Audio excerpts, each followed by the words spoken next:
Pessoal, nós vamos agora ver uma videoaula sobre hidrostática.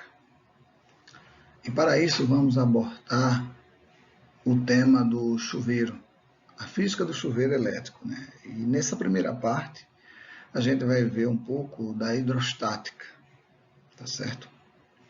Então,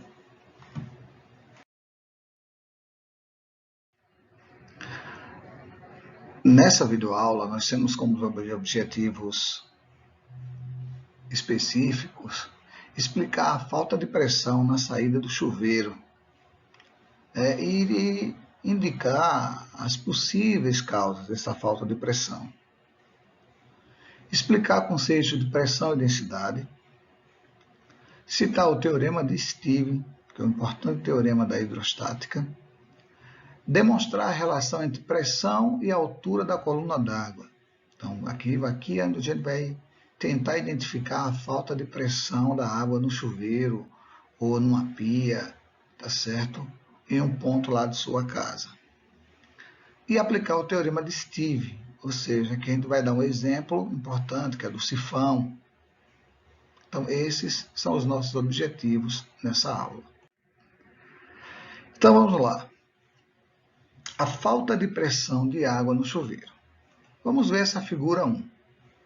Nessa figura 1 aqui, você vai perceber, você tem aqui uma laje, né? Nesse cômodo aqui da casa, você tem um telhado, e abaixo do telhado você tem a caixa d'água. Está percebendo aqui a caixa d'água? Elemento importante, que é a posição da caixa d'água. Então, você tem que observar onde está a caixa d'água e qual é a altura dessa caixa d'água ao nível que se encontra o chuveiro. Então, dependendo dessa altura, que aqui já está marcando como sendo 1,5 nessa figura, dependendo dessa altura, a gente vai perceber que a água tem falta de pressão, consequentemente a falta de vazão, né? O volume de água é pequeno. Então, vai depender dessa altura. E hoje nós vamos mostrar para vocês, tá certo? Por que depende dessa altura, quais são os conceitos físicos que determinam essa altura aqui. Então, vamos lá. Vamos ver o primeiro ponto aqui importante. Deixa eu me apagar aqui.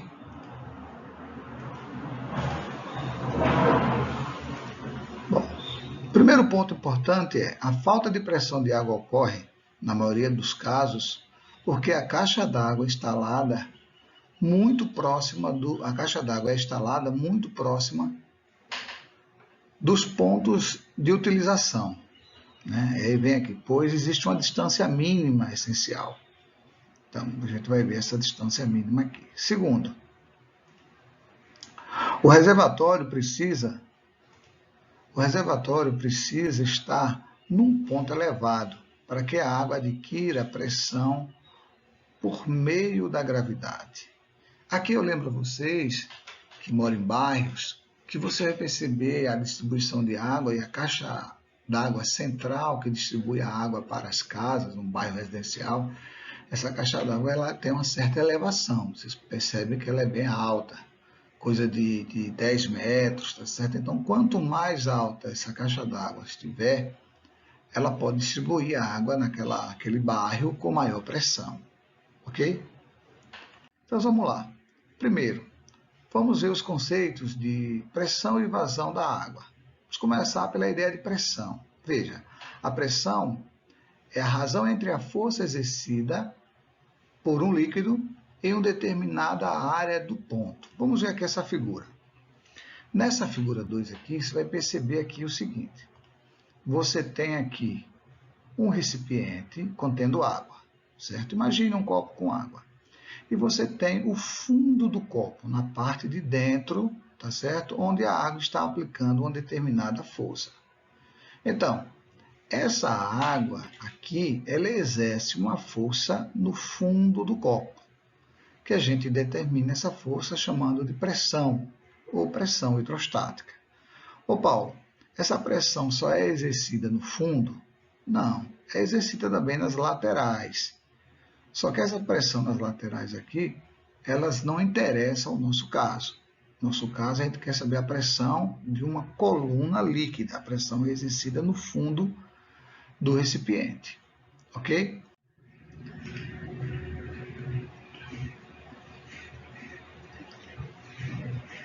Bom, vazão é o volume determinado do líquido que passa em uma área por unidade de tempo. Então, a ideia de vazão, ela está associada a duas coisas, tá? A quantidade de água que está aqui saindo de uma torneira, por exemplo, e o tempo. Eu tenho que perceber essa relação, quantidade de água e tempo. Então, por exemplo, se você quiser fazer um experimento em casa prático, você pega o seu celular, pega o cronômetro dele, zera, abre a torneira da pia, coloca uma bacia, tá? E marca zero o cronômetro, abre a torneira, acionou o cronômetro, espera a bacia encher. Quando a bacia encher, fecha a torneira, zero o cronômetro. Então você vai perceber que a razão entre o volume de água e o tempo vai corresponder à vazão da água que está saindo pela torneira. Essa vazão, ela pode ser maior ou pode ser menor, você pode controlar pela abertura da torneira, que é uma válvula aqui, tá certo? Ou ela pode ser, essa vazão pode ser menor em virtude da falta de pressão na torneira, devido à caixa d'água, devido à falta de água também, tá certo? Então, a gente pode já dar sequência aqui. Existe uma norma vigente no Brasil, que é a ABNT 15.705-6. Essa ABNT, ela determina uma altura mínima, tá? Entre a caixa d'água e o chuveiro, não só o chuveiro, mas qualquer outro ponto, uma torneira, onde você quer ter uma certa pressão. Então, para você obter uma certa pressão no chuveiro, você vai precisar dessa altura mínima aqui, tá? Porque você vai ter aqui a tubulação, onde você vai ter o encanamento, e esse encanamento aqui vai ter uma altura. Então, essa altura da coluna aqui é que vai determinar a pressão no chuveiro. E já foi calculada essa altura, né, pela física, pela mecânica dos fluidos, e na ABNT você encontra que essa altura tem que ser de 1,5 m, 150 centímetros, ok? Se na sua casa tiver com falta de pressão no chuveiro, a primeira coisa é você tentar medir a altura entre a caixa d'água, o ponto onde está localizada a caixa d'água e o seu chuveiro. A altura na direção vertical, lembre-se, na direção vertical, não pode ser, ok? Não pode ser a distância da caixa d'água, é a altura da coluna líquida, ok? Muito bem. Em um edifício já é o contrário. O que acontece? Como o edifício ele tem 2, 3 andares ou mais andares, 10 andares, o primeiro andar, a distância dele até o térreo, aqui, a caixa d'água, e o primeiro andar, a distância dele é bem alta. Está vendo aqui? Vou chamar aqui de H1. H1, certo? Então, o segundo andar, a distância do chuveiro já é um pouco menor. Eu posso chamar aqui de H2. Veja. E o terceiro andar, a distância já é bem menor em relação à caixa d'água. Então, o que acontece nesses casos? Nesses casos, vai acontecer o seguinte. Quanto mais distante tiver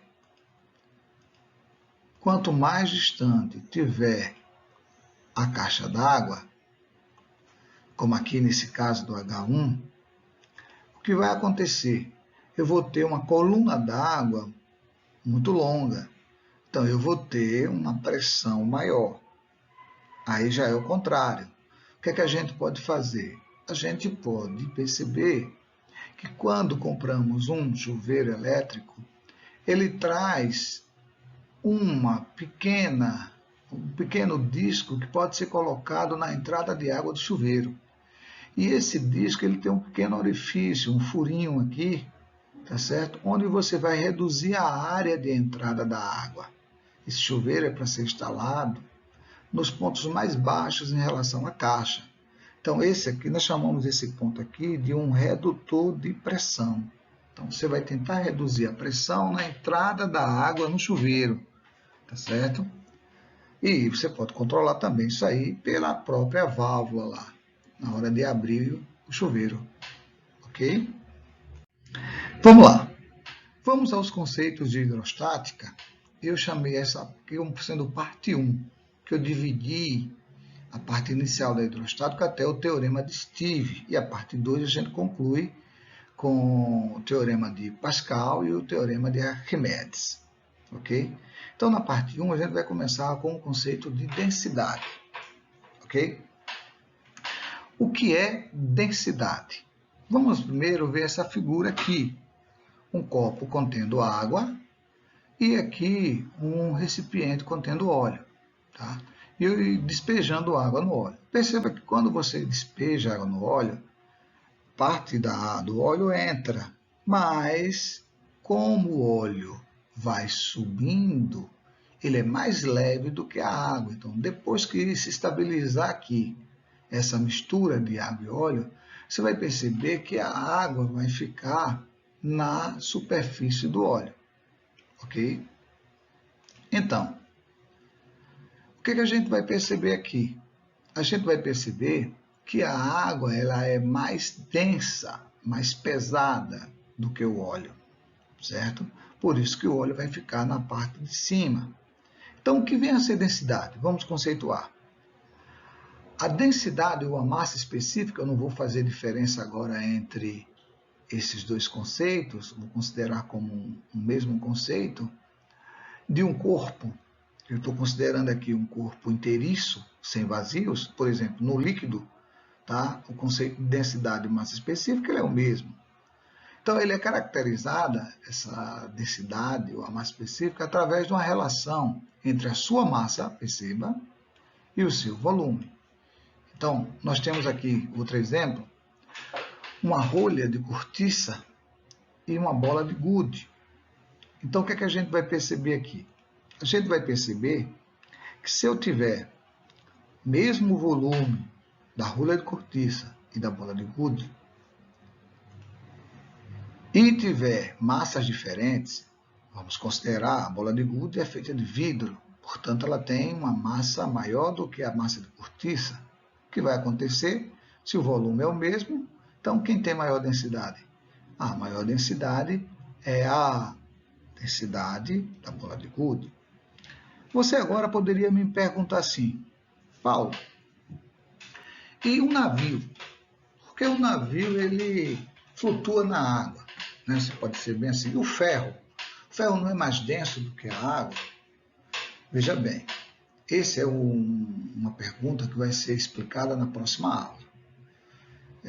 Mas eu já adianto, porque o navio não é só feito de ferro, né? Ele é constituído de espaços vazios ocupados pelo ar, que é menos denso do que a água. Outros espaços ocupados por madeira, plástico, de modo que a densidade do navio é menor do que a densidade da água, por isso que ele flutua na água. E é um outro conceito que a gente vai ver mais adiante. Ok? Muito bem. Vamos agora ver o outro conceito, que é o conceito de pressão. Esse conceito de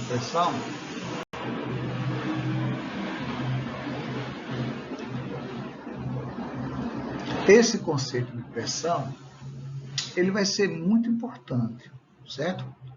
Mas antes, porém, veja o que eu falei para vocês. Eu peguei a rolha, coloquei na água. O que você vai perceber? Que a rolha vai ficar flutuando na água, tá certo? Como eu havia explicado para vocês.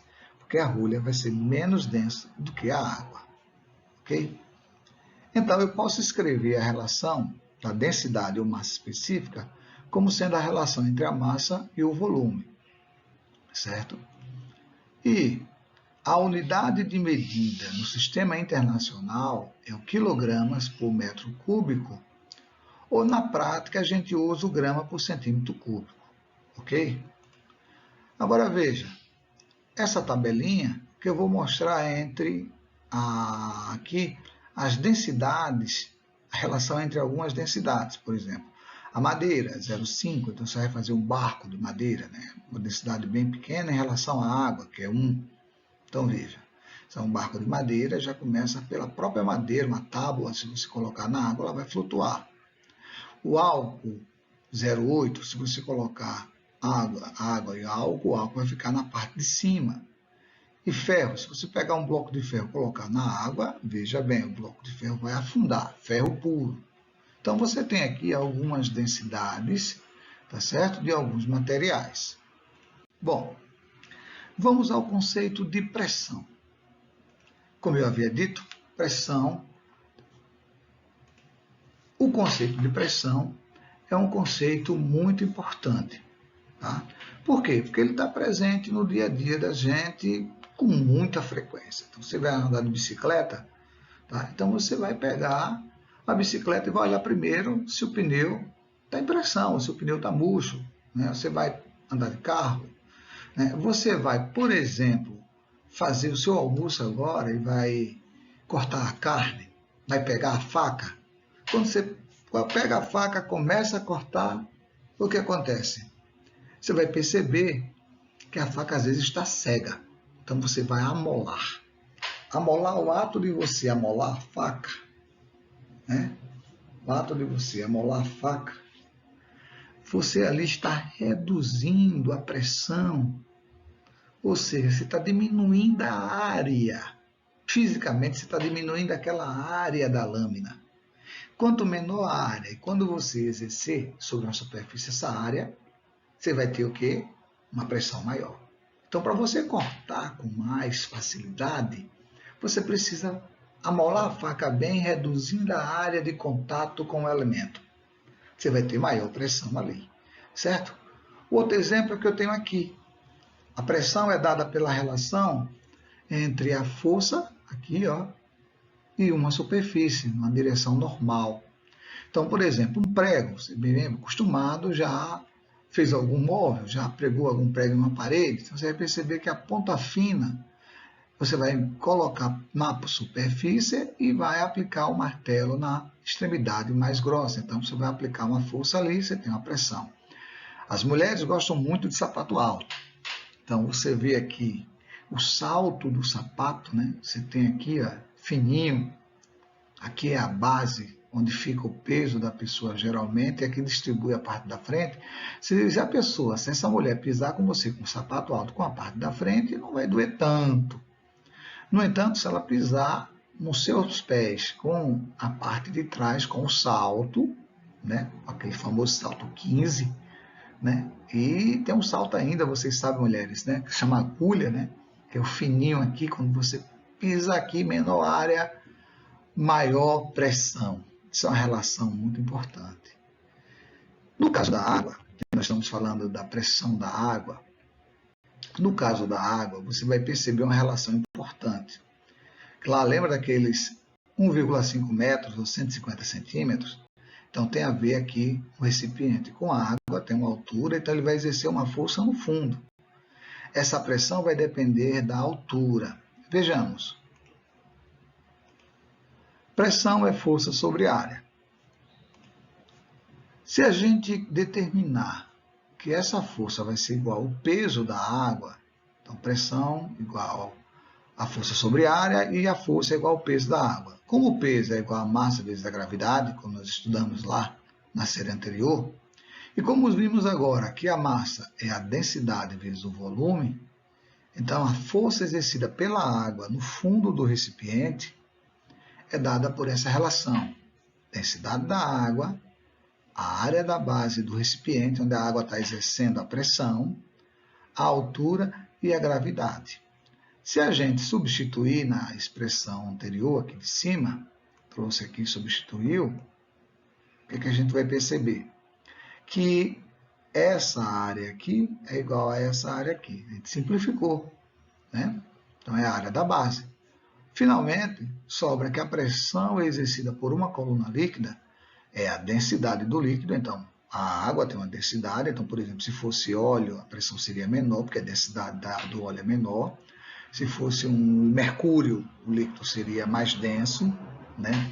13, alguma coisa aí em relação à água, então a pressão seria 13 vezes maior. E vai depender de quem apareceu aqui, a altura. Lembra daquele 1,5? Essa altura aqui ela é importantíssima para você determinar a pressão da água. Por isso que aquela distância entre a caixa d'água e o chuveiro tem um valor mínimo. Então, nós acabamos de ver a relação da pressão com a altura de uma coluna líquida, certo? Vamos lá. A pressão também ela vai ter aqui uma certa unidade. A unidade de pressão que eu vou falar daqui a pouco. Mas, só para a gente ver, eu coloquei esse exemplo aqui, uma garrafa PET de 2 litros, eu enchi com um líquido e fiz 3 furos. Um furo mais próximo da base, está vendo aqui? Um furo mais próximo da base. Esse furo mais próximo da base, tá certo? Ele vai estar a uma altura maior em relação à superfície. A coluna de água é maior, então foi o que a gente viu no instante, que essa altura determina a pressão. Portanto, a força com que a água vai sair aqui vai alcançar uma distância maior em relação à base. Na metade, já tem uma distância menor em relação à superfície, então já alcançam a outra distância aqui menor. E mais acima já alcançam uma distância menor. Então você percebe aqui, por essa imagem, que quanto mais no fundo, maior a pressão. Tá certo? Muito bem. A unidade de pressão, Newton por metro quadrado no SI, né? Então essa é a unidade de pressão no SI, ok? E aqui a gente tem que na prática é o quilograma-força por centímetro quadrado, ok? Muito bem. Vamos ver agora o teorema de Steve, certo? Então, voltando àquela figura anterior, a água dentro do recipiente, e lembrando que nós estamos submetidos a uma pressão das camadas de ar, que é chamada de pressão atmosférica. Então, na superfície do líquido, como está vendo aqui, ó, na superfície do líquido, vai existir a pressão da atmosfera aqui em cima. Então, nós temos aqui uma pressão chamada de pressão atmosférica na superfície do líquido. Ok? Então, nós temos na superfície do líquido a pressão das camadas da atmosfera, chamada de pressão atmosférica. Chamei de PO aqui, simbolizei PO. E a coluna d'água, como acabamos de ver, exerce uma pressão no fundo da água, que eu chamei de P. Então, a relação que eu posso escrever aqui, como eu escrevi, é que a pressão do ponto P no fundo do recipiente é igual à pressão exercida pela superfície, que é a chamada pressão atmosférica na superfície, mais a pressão da coluna d'água. Então, a gente chama essa pressão aqui de pressão absoluta. O que vai acontecer? A pressão hidrostática, a gente já acabou de ver que é dada por essa relação, energia H, não depende do líquido, do local e da altura. E a gente pode agora escrever o teorema de Steve, que fala, então, da diferença de pressão entre 2 pontos em um líquido. Eu tenho um ponto na superfície, um ponto no fundo, e essa diferença de pressão no ponto P do fundo, menos a pressão do ponto da superfície, P0, que é igual a NiGH, que é igual à pressão hidrostática da coluna d'água, certo? Muito bem. Então, a gente pode concluir o seguinte. De acordo com essa pressão, a gente pode concluir que a diferença, escrevi aqui, mas eu vou só explicar, que a diferença de pressão entre 2 pontos é igual à pressão hidrostática ou da coluna líquida entre os pontos. Ok?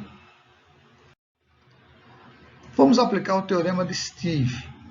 Na aplicação do teorema de Steve, nós temos aqui o tubo em U, que é os vasos comunicantes. Então, perceba que eu tenho 4 vasos aqui, tá? Distintos, formatos diferentes, mas eles são interligados aqui pela base, percebeu? Por isso que a gente chama de vasos comunicantes. Então, o que acontece aqui? Esse vaso comunicante, eu vou perceber que a pressão aqui no fundo ela é a mesma, que a pressão da superfície é a mesma.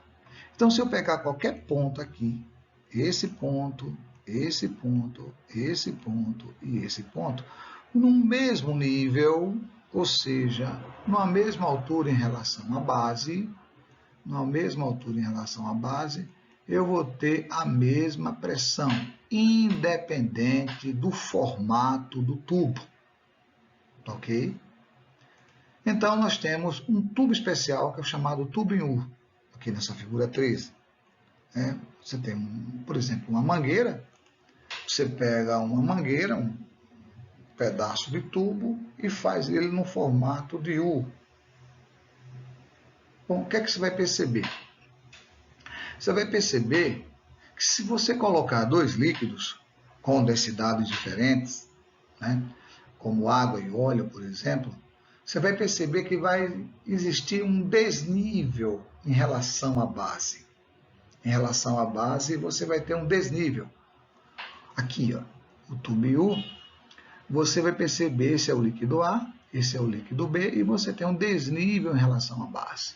Tá certo? Então, você tem aqui a altura. Se você já observou um pedreiro trabalhando, vamos a outro exemplo prático. Se você já observou um pedreiro trabalhando, você sabe muito bem que na hora de determinar o nível da altura de uma parede, né, ele usa uma mangueirinha, mangueira de pedreiro, chamam de mangueira de nível na prática, né? Então ele coloca num ponto, coloca no outro e ele mede a altura ali. Então você vai na hora dele nivelar para fazer a calçada, nivelar para colocar o piso, ele usa aquela mangueirinha. E perceba que ele só tem um líquido ali dentro, ou seja, só tem água. Se só tem água, significa dizer que independente da altura da mangueira que ele vai colocar, você vai perceber que a água vai ficar sempre no mesmo nível, na mesma altura. Isso é uma aplicação do teorema de Steve, porque a pressão ali, naquele ponto, é a pressão atmosférica, como eu vou mostrar daqui a pouco. Então, outra aplicação do teorema de Steve é a maneira de nível do pedreiro, tá certo? Na hora dele nivelar o piso, uma calçada, né, uma parede, tá certo? Muito bem. Um exemplo bastante simples é o vaso sanitário. Então, você já imaginou se no vaso sanitário fosse aberto aqui, aqui você tem a água, perceba, ó, aqui você tem a água, aqui tá? Você tem a água, tá certo? O nível da água está aqui. Aqui você tem a entrada da água, ela vai entrar por aqui, e aqui você tem a saída. Então, veja a palavra que eu usei, sifão. Então, a água vai ficar aqui, ó, nesse nível, ó. Perceba que a água vai ficar aqui, ó, nesse nível. Aqui vai ficar cheio de água. Então, aqui vai ficar vazio. Os gases, porventura, que venham do esgoto, do sistema, né, sanitário, da fossa, na linguagem simples, esses gases eles ficam aprisionados aqui, nessa parte do sifão. Então, é importante que você sempre mantenha a água dentro da bacia da descarga. Tá? Por quê? Porque aí você vai fazer com que não venha gases, tá certo? Da fossa, do sistema de dejetos. Então, você tem aqui o que nós chamamos de sifão. Isso é uma prática do teorema de Steve. Então, você tem essa aqui a mesma altura, estão sempre na mesma altura. Então, você tem um sifão. Ora, mas só tem um sifão nesse exemplo? Não. Você faz um sifão na sua pia de casa. Hoje, você compra aquele sifão sofonado e você vai fazer. Não sei se você já viu, já colocou, ou se viu alguém colocando em sua casa. Então, é uma outra dica. É importante, né? Quando você pega aquilo ali e você coloca o sifão na pia, faça aquela curva, o tubo em U, para que ele mantenha a água naquela região ali, que não saia, não escape os gases lá do sistema hidráulico para dentro de sua casa. Ok? E para finalizar, nós temos aqui o tubo em U, certo? Esse tubo em U, você vai perceber aqui, você tem um líquido A e um líquido B. Perceba que o líquido B é mais denso, está no fundo do recipiente, ok? E você tem um desnível. Então, o que a gente pode fazer? A gente pode fazer o seguinte, nos pontos 1 aqui e 2, eles estão no mesmo líquido, que é o líquido B, e estão na mesma horizontal. Logo, estão submetidos à mesma pressão. Então, a pressão PO, ou P0, que é a pressão atmosférica, mais a pressão da coluna líquida no ponto 1 é igual a pressão atmosférica mais a pressão da coluna líquida no ponto 2. Vamos simplificar o PO com o PO e a gente encontra essa relação matemática, certo? Pessoal, nós vamos finalizar nossa aula aqui, tá certo? Eu disponibilizei para vocês um material com essa teoria e com exercícios para que vocês possam estudar. Então, para vocês, muito obrigado e bons estudos.